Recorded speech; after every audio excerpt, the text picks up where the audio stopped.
Good. All right. Good. You guys are good. You guys are good. Thank you. Yes. Next group is great. So we have a big event every year. It's called Sound the Alarm, and it's where nationally we have almost every chapter going in and trying to install as many smoke alarms as possible.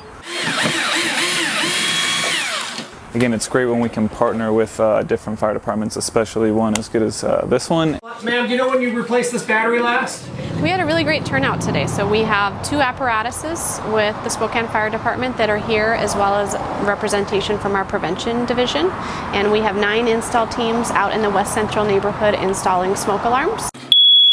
We tend to get a really great feedback from our community when we do these install events. I think it's a really, really good idea because there's so many people out there that can't afford it.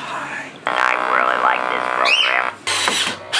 As the fire department, our job is to make sure that our community is safe, and a lot of people don't really pay attention to the specific needs of their smoke alarm. So making sure that the alarm is not more than 10 years old, that the batteries are operational, and that it's appropriately placed. Every home that we go into, it seems like we're transferring some knowledge, whether it be close your door when you go to sleep, when to test your alarms, or also making sure that your family has an escape plan. What you do is we'll put a new one in your common living space here, one in each of the bedrooms we can access.